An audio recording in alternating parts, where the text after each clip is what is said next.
Good morning. How's everyone doing? I hope you're all doing fine. I was thinking about these donations that have been made, but that probably won't be enough for a good microphone. They're far from what's needed. Probably requires probably a couple of hundred. I was thinking the idea was good though, so I think I'll use the donations to for something else. Probably the microphone I can buy for other donations won't be a microphone even. Good morning, Kuru. Orbi, Babu? Babu 220. Kuiva, hello. Zombie pig? Mario Silica, oi, you made it. Captain Jetlag, good morning. Yeah, Kuru, no, I'm probably not gonna have to use them yet. Just yet, no.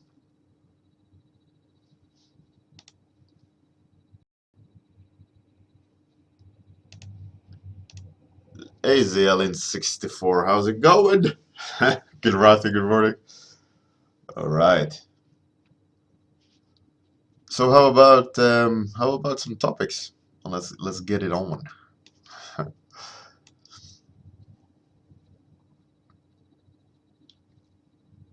So tomorrow is gonna be comfort zone day. Looking forward to it. Comfort zone Friday. Resurrection. That's pretty cool. That instantly made me think about a necromancer. Dancing couple. Well, that's cool. That picture became like a space dance. Anti-gravity. Hey Maxi, good morning. Welcome. So we got two topics, four more.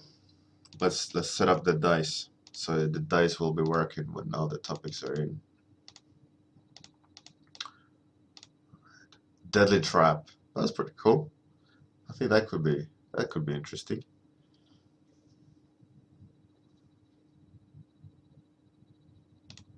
Guerrilla warrior dance instructor. What? 1, 2, 3, 4. 1, 2, 3, 4, 5.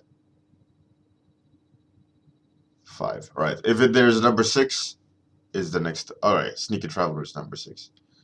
Let's see. Number 2, dancing couple. That's pretty interesting. From Captain Jetlag. Dancing couple by Captain Jetlag.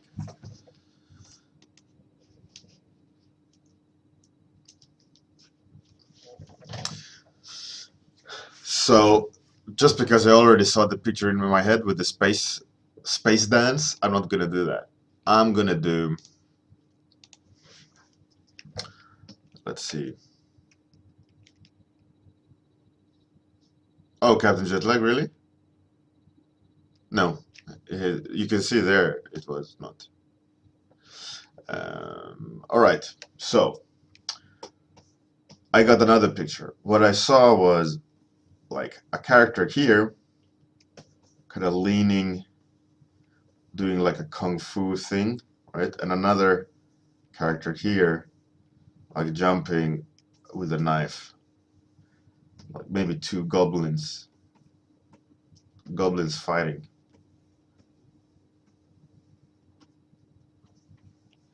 That's what I saw on Dancing Couple. They're doing the dance of war. So that's what I'm gonna draw.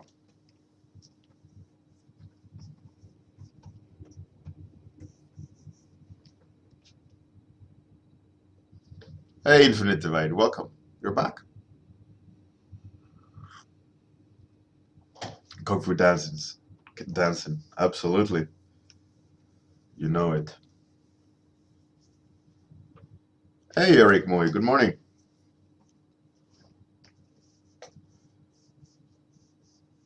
So what I want to do is play around with the approach again. I kind of like that um,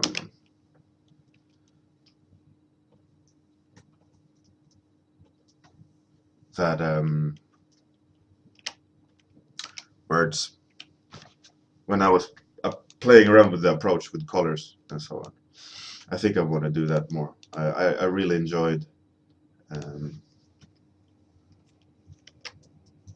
Let's see if it. Oh, okay. I like the look of that, so I'm gonna just kind of mush around with values and see what comes out. You guys been doing some great work on Discord on the 2-week challenge. My hats off to all of you, and especially was it you, Bubble, that no, yes, it was you, Bubble, that's been struggling with that the roof for the ceiling one, right? I think it's turning out really, really good, and there's still tweaks to be done, I'd say, but it's really, really cool, really good work so far.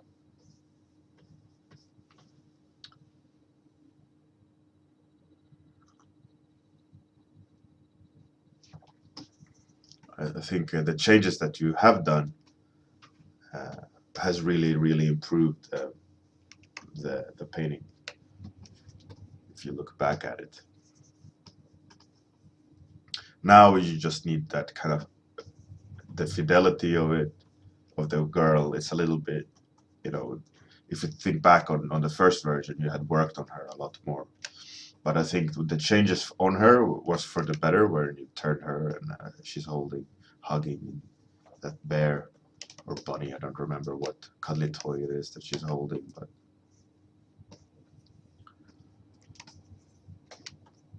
it's definitely for the better.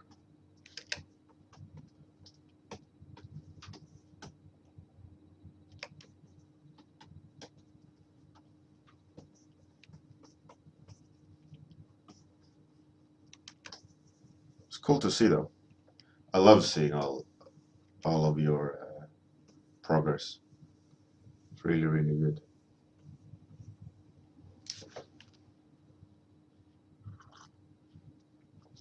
Hey, Sofa Strangler. And I must say, Sofa Strangler has been improving a lot lately. Busting out some nice moves.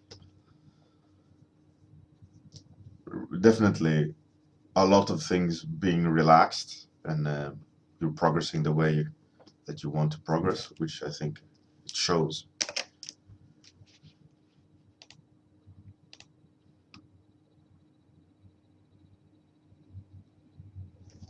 Cool. Oh, that's an interesting question.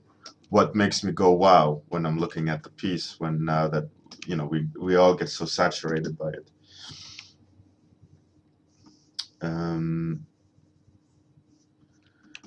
There's a it's an interesting thing, though, that question, and it's not an artist usually as a whole. It's very few artists looking at their complete body of work that make me go like, oh, this is really cool. This is a really good artist. Usually looking at, let's say, ArtStation, what makes me go, oh, this is really cool, is one single image rather than a whole body of work, which I think has a lot of reasoning or reasons why I do that. And one of the reasons is being that a lot of people conform to cliches a lot and tropes that personally I'm very bored of, and the execution of those cliches and tropes are just not that interesting for me. Probably they find it interesting because they spend time obviously painting it or designing it, but a lot of artists that do have a really cool single image usually have a lot more that just are empty images, like a technical exercise for me. Obviously you shouldn't throw stones in a glass house. I'm definitely guilty of that to some degree, but I personally always try to not only do the technical part of drawing, but or painting, but also thinking about the content, like what is my what is my taste, you know. And again, this is like I'm constantly talking about this, but that's going to be a part of my lecture this year about a part of the lecture is about self-editing, and meaning like what do you like, what is what do you want to show to the public, why should you show it, you know, is it an idea worth shelving for a later point when you have developed it more, you know, and things like that. And I think there's a lot of people who just want to, I don't know, there's lots of people who just don't have interesting art, empty art, like, you know, like a boob boob girl, those boob thumbnails on ArtStation, that, you know, the pure reasoning behind doing the boob girl drawing is just for, you know, painting boobs. There's no other reason for it, you know, or try to squeeze in some design work, but the whole purpose of the image is just, you know. So get to the point of your question, like what makes me go, wow, this is awesome. Um, those images that do stand out usually involves like really good idea. Uh, and also, that being said, it's not always about pushing the idea of having a dramatic idea. Let's say, oh, I'm not never going to do an orc again. I mean, obviously, I love myself an orc. You know, they're awesome to paint. Their goblins are fun to paint. I'm obviously painting a goblin here, um, but it comes down to, for me, like, okay, so if you're gonna have to draw on a goblin, what's the twist to it? You know, is it the shapes? Is it the big picture idea of the goblins? You know, are the proportions interesting, or you know, sometimes when I go, wow, this painting or painting is amazing, it usually involves like light or material or gesture, and all these kind of dynamic aspects of picture making. There you go, oh, that's a really good solution. Um, and when it comes to design, that makes me go, wow, usually involves me being able to what's it called, extrapolate further of the world. You know, you see something that is so coherent in thought and style, like when you look at the, let's say it's a monster, you can understand where this monster comes from, how is it acting, how is it breathing, you know, that it's a complete design. And there is a few artists who do that quite cohesively. Like whenever they do an update, it is, you know, spot on constantly. But those are just a handful of artists. Usually, what occurs is a good artist does something cool that I react to and think that's really good, and then the next update is like another generic exploration without with a real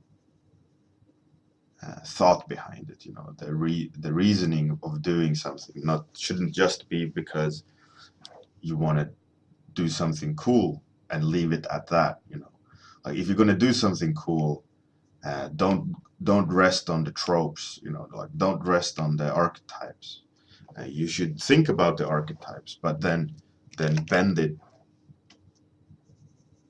to your personal taste and really think about like what the personal taste is, right? So that when I do see something cool that I react to, I think, I don't need to share the taste, but I think it's very evident when someone thinks further than just create something and smashing things together, or designing something that looks elaborate. When there's thought behind it, it's evident. And I think that is very rare. And some artists do manage to do that consistently, which I'm a big fan of consistency. I always, that's one of my goals as an artist personally, is to be consistent in what I do, and a lot of that is by knowing who you are as an artist, and like thinking a lot about who you are and what you like and ideas you generate, and try to move forward as well. I think it's so easy not to move forward. It's so easy to do comfort zone art that is just reactive, that you don't question. I think that is a big problem. A lot of people, when they're doing comfort zone, is that comfort zone is good, but when it's just reactive, like comfort zone, without actually like questioning what's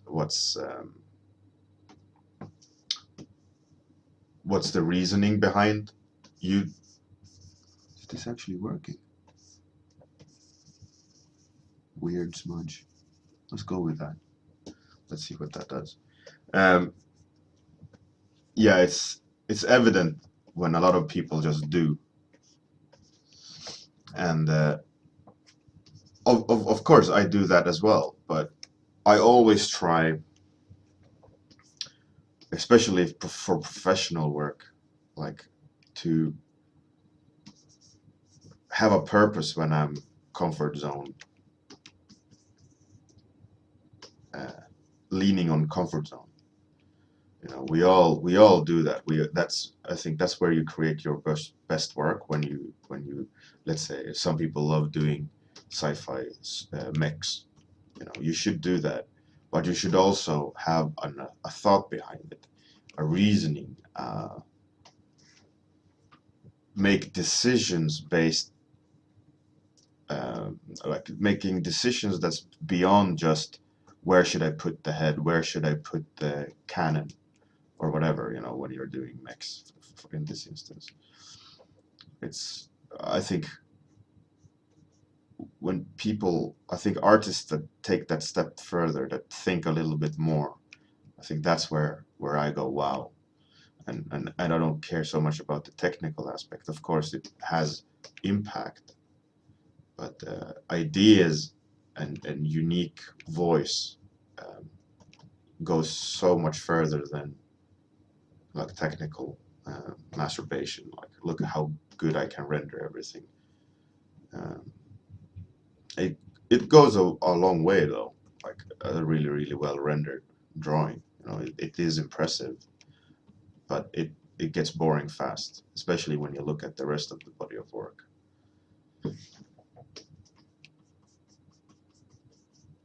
But like unique ideas, and if you think about character designs,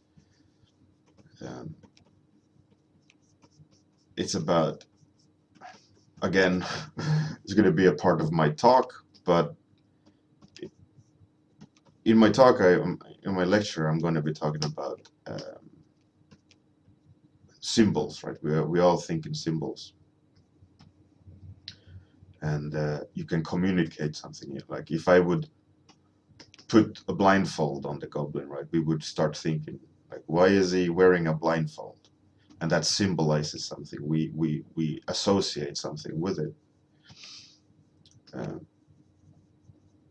So when you see an artist use symbols in a unique way, let's say we do let's use the sexy woman, the boob window woman, as a point of discussion.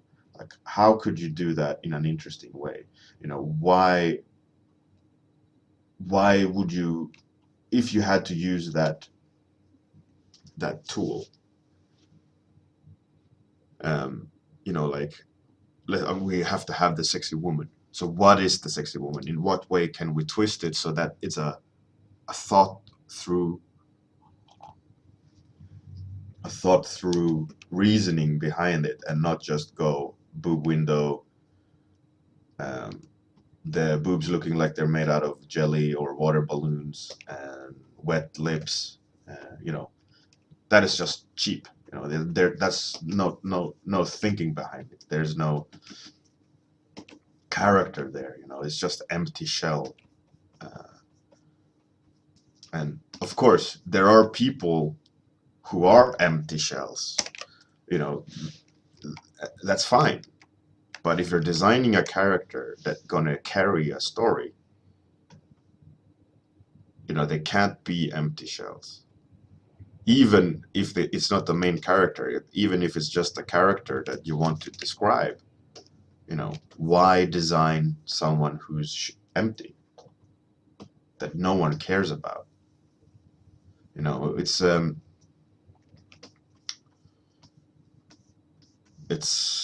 important part of design is communicating something, communicating a personality, but not just generically, but with purpose and reasoning.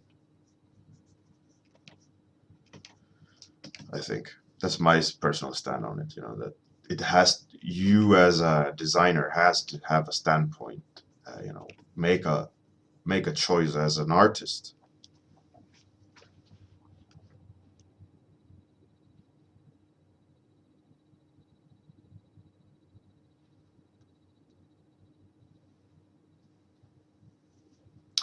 Sofa strangler. Yeah, I mean that is I don't know what that is, but that sounds like a good thing. Kuru. Kuru, no, that's not absolutely true that there's no other way of getting good ideas about experience. But yes, of course, experience helps. But it's not like, reach level 20 to get good ideas. I mean, you can now start thinking about a good idea, but it's all about self-editing when it comes to generating ideas. Like, put it all on paper, be harsh about it. If you're going to make a robot, what's a good idea for a robot? Is it a robot that looks like all other robots? Is it a robot that looks like Chappie in that movie? Or maybe not. Chappie is a great idea as Chappie, right? But if you start imitating Chappie, it's a movie, that's just going to be a watered down version of that good idea. So if you're going to start designing something, let's say you just comfort zone drawing robots, and you like the shape of a robot, but it shouldn't end there, right? So you have to then start thinking, oh, I like the shape of this robot. What can this be? And then you start thinking about what's the idea behind it. Is he an assassin? All right. Okay. So then you instantly get preconceived assumptions of what an assassin is. Do you just go with that, or do you think about it? Like, oh no, actually, this assassin, he uses smoke, and all of a sudden that decision saying he uses smoke to assassinate, that instantly changes the approach. And then looking at the comfort zone robot, you should start realizing, right, I need to change this, I need to change that. What do I like? And those are the things that instantly stand out when someone both artistically, technically, does a good job of in skill-wise painting a great painting. Shapes are great or colors are great, but then they also have a great idea behind it that stands out for me immediately.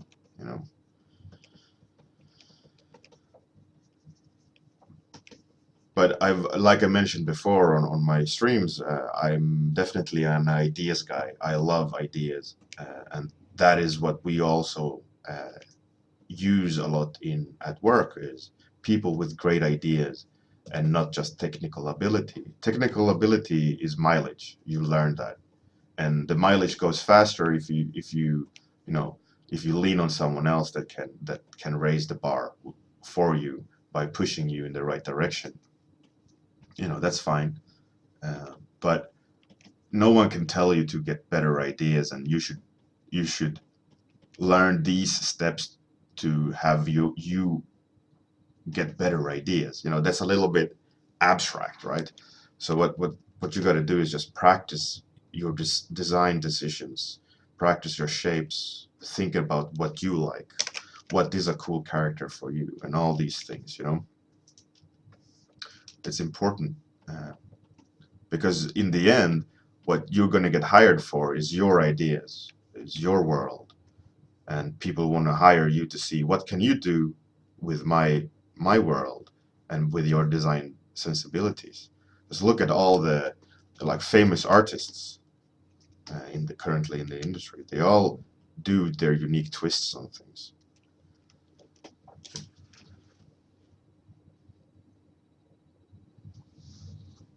Hey, George Wiley, welcome.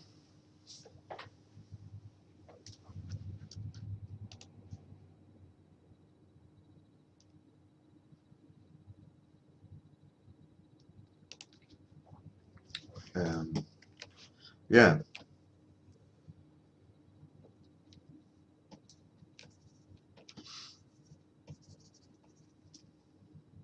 it's a bit, for me, it's a bit of a shame when you see artists that are really good that just don't think. Like character designers that do really push that. There are not that many, but they're really really good.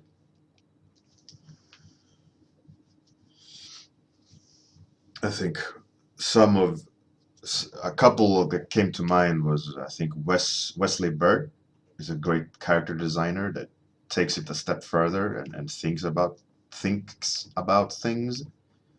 Um, Keith Thompson is another one, who does really really good. I haven't seen a lot new of him. I don't know what he's doing, but his portfolio shows some really good designs, like really really thinking. I think Marko Djurdjevic is also one of those that does really good designs, where he thinks about purpose, um, and story. You know. But some of Marco's designs, they just kind of contain cool aspects, even though they're brilliantly made. So he kind of gets away with it most of the times. Uh, but he's really, really good, and he's a great designer, and he can definitely design. So I'm not at all shitting on him. Um, who else? There is a couple of others. The names elude me at the moment, but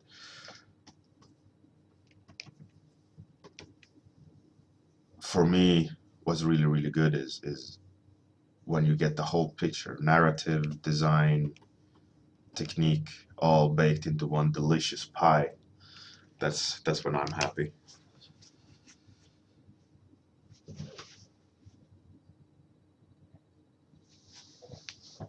And you can break that down even further, like staging, what's the pose.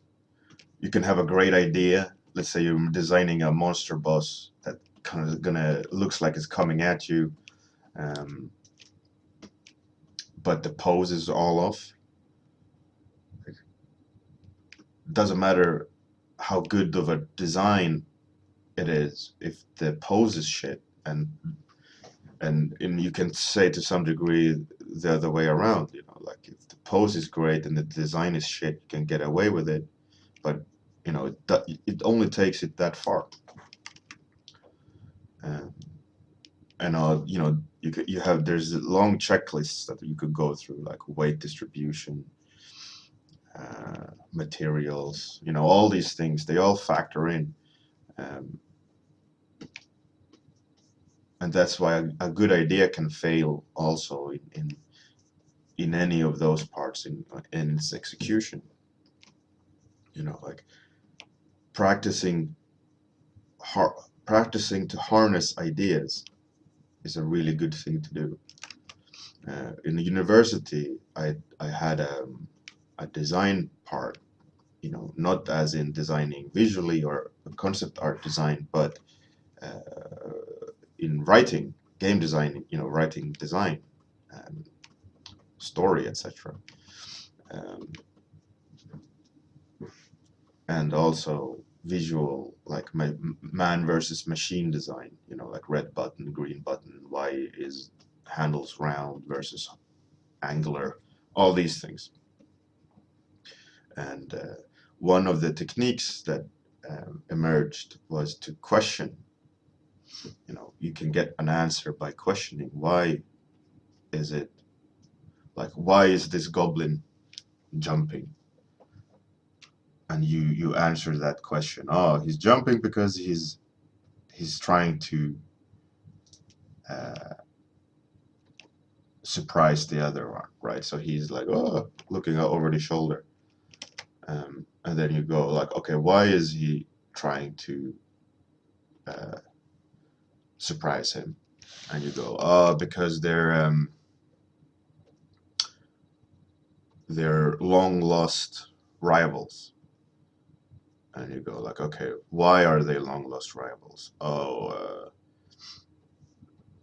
the bottom goblin stole his wife. Why did he steal his wife? And you keep going through that list, and you have to prove. You have to like prove the reasoning. And if at any point you feel the reasoning why is kind of off, you have to start questioning, why is it, like, why have I decided that? Does it matter? Can I remove it? You know, what if? And then you start with what if statements, like what if he isn't stolen his wife, but maybe he's stolen his favorite dagger. And then by that decision, the whole narrative changes, and you can question that choice. Is that choice the most correct decision to make? And if yes, then you have to start thinking about, okay, now the scope completely changed, and you have to start crafting the scope based on that, decision.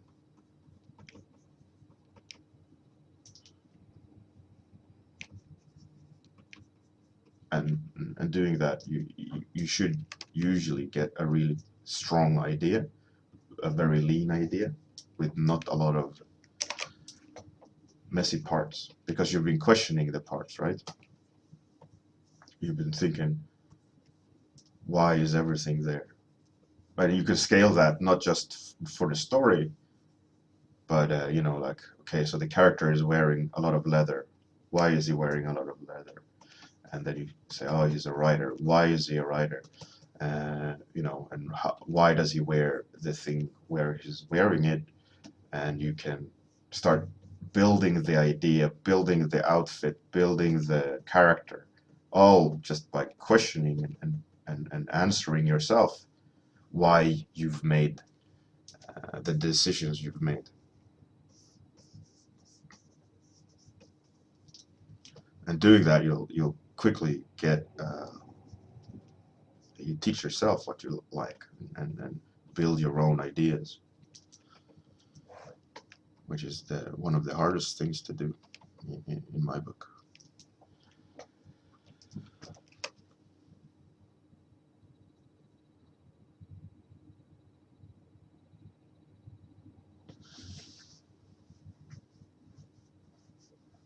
Definitely Baba 220.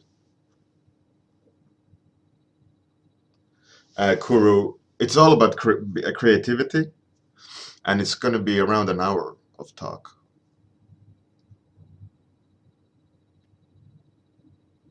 Oh, thank you, Arimir. Glad you liked it. Time's up, Zelin. Yep. Cool, Orby. he works at my office. Sneaky. All right, guys, that's time's up. here's the dancing couple.